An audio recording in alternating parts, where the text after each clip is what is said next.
Bonjour à tous et à toutes et bienvenue sur la chaîne du pouvoir de la conscience. J'espère que vous allez bien, j'espère que vous passez une excellente journée et que vous prenez grand soin de vos conversations internes.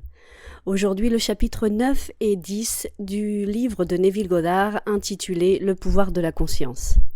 Avant de commencer avec la lecture, je vous invite à vous abonner à la chaîne si vous ne l'avez pas encore fait et n'hésitez pas à partager son contenu si vous pensez qu'il peut aider des personnes de votre entourage. Sans plus attendre et en vous remerciant de votre temps précieux, commençons avec la lecture. Chapitre 9. Préparez votre place. Et tout ce qui est à moi est à toi, et tout ce qui est à toi est à moi. Jean chapitre 17, verset 10. Prends ta faucille et moissonne, car l'heure de la moisson est venue, car la moisson de la terre est mûre. Apocalypse, chapitre 14, verset 15. Tout est à vous. Ne cherchez pas ce que vous êtes. Appropriez-vous-le, revendiquez-le et assumez-le. Tout dépend de votre conception de vous-même. Ce que vous ne revendiquez pas comme vrai de vous-même ne peut se réaliser pour vous. La promesse est la suivante. À celui qui a, on donnera encore, et il aura en abondance. Mais à celui qui n'a pas, même ce qu'il a, lui sera enlevé. Matthieu, chapitre 25, verset 29, Luc, chapitre 8, verset 18.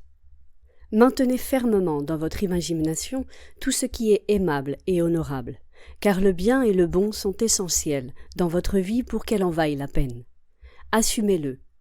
Vous le faites en imaginant déjà être ce que vous désirez être et avoir déjà ce que vous désirez posséder. Comme l'homme pense en son cœur, ainsi est-il. Proverbe, chapitre 23, verset 7. Restez tranquille et sachez que vous êtes ce que vous désirez être et vous n'aurez jamais à le chercher.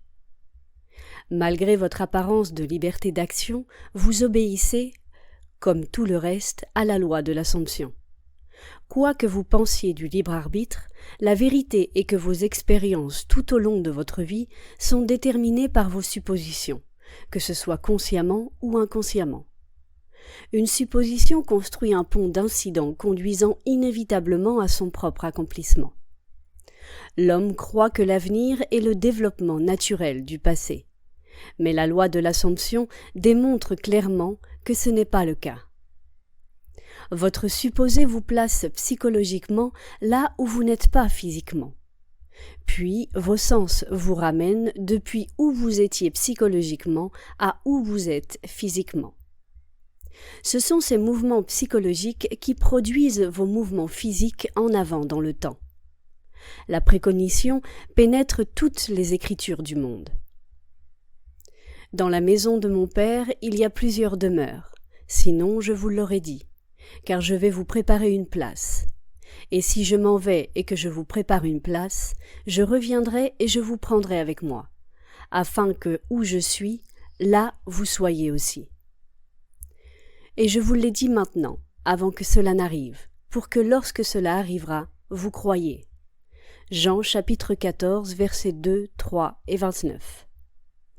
Le jeu dans ces versets est votre imagination, allant vers l'avenir, vers l'une des nombreuses demeures. La demeure est l'état désiré. Raconter un événement avant qu'il ne se produise physiquement, c'est simplement vous sentir vous-même dans l'état désiré jusqu'à ce qu'il prenne la tonalité de la réalité. Vous allez et préparez une place pour vous en vous imaginant dans le sentiment du désir accompli.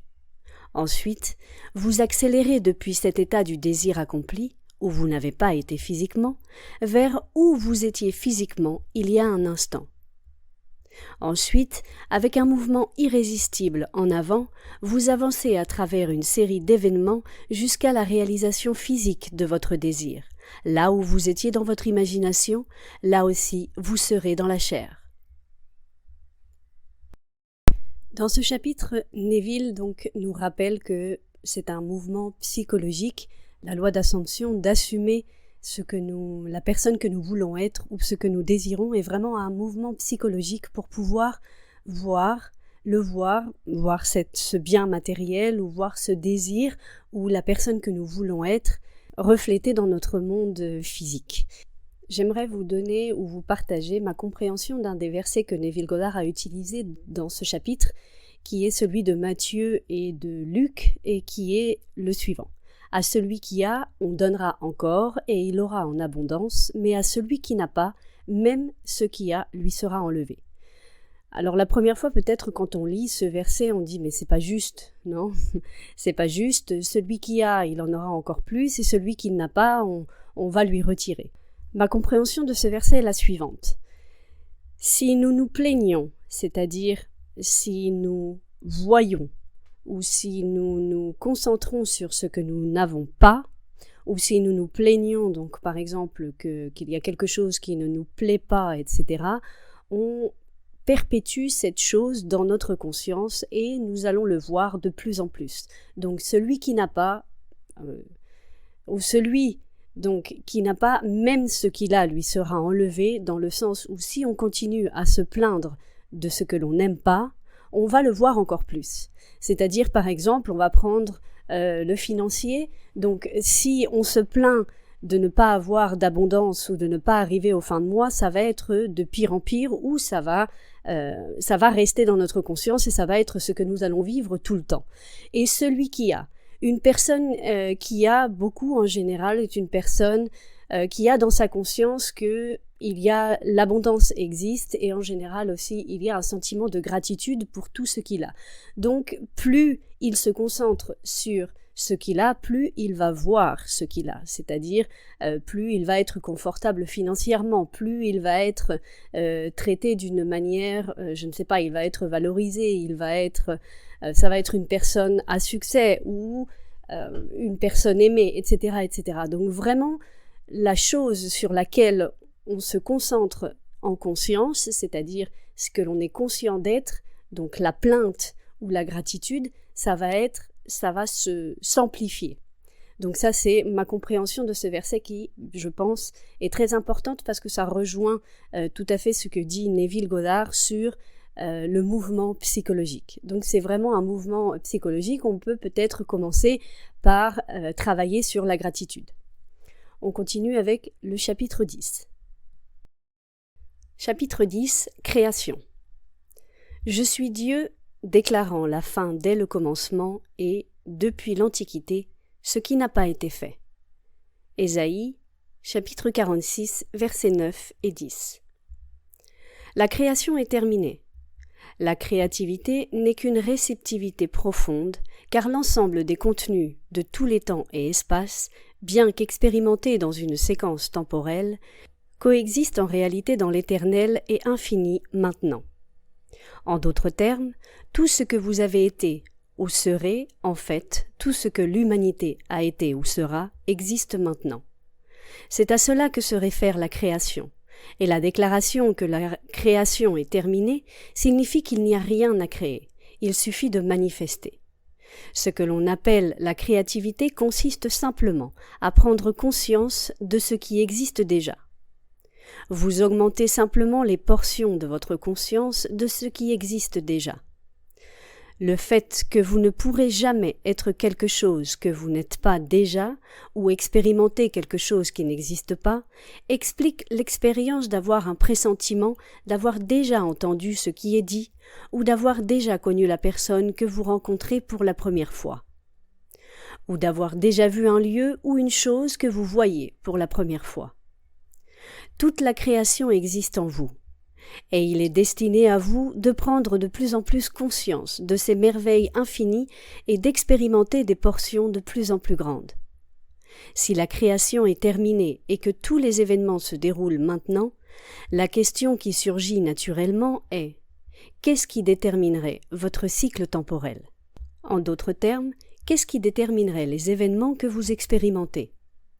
Et la réponse est votre concept de vous-même. Les concepts sont ce qui détermine le chemin qui suit votre attention. Voici une bonne façon de vérifier ce fait. Assumez le sentiment de votre désir accompli et observez le chemin suivi par votre attention. Vous remarquerez que tant que vous restez fidèle à votre hypothèse, votre attention sera continuellement confrontée à des images clairement liées à cette hypothèse.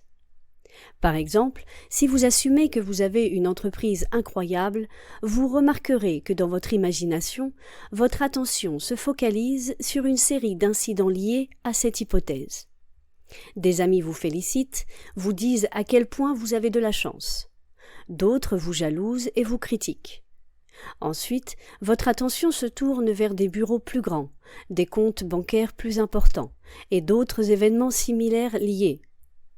La persistance dans l'hypothèse aboutira à l'expérience réelle de ce que vous avez supposé. La même chose est vraie pour tout concept. Si votre concept de vous-même est que vous êtes un échec, vous trouverez dans votre imagination toute une série d'incidents conformes à ce concept. Ainsi, il est clair que c'est vous, dans votre concept de vous-même, qui détermine votre présent, c'est-à-dire cette partie particulière de la création que vous expérimentez maintenant, ainsi que votre futur, c'est-à-dire cette partie particulière de la création que vous expérimenterez. Dans ce chapitre, comme d'habitude, Neville Goddard donc nous dit que, à travers notre concept de nous-mêmes, notre monde physique s'organise. Mais il parle surtout dans ce chapitre de toute cette série d'images ou de conversations internes et de sentiments qui se connectent avec notre assomption. Et c'est très simple à vérifier. Notre concept de nous-mêmes, nous devons nous observer et qu'est-ce que l'on pense de nous-mêmes, quelles sont les conversations internes que nous avons lorsque, je ne sais pas, par exemple, nous nous regardons dans le miroir, lorsque nous allons travailler, etc.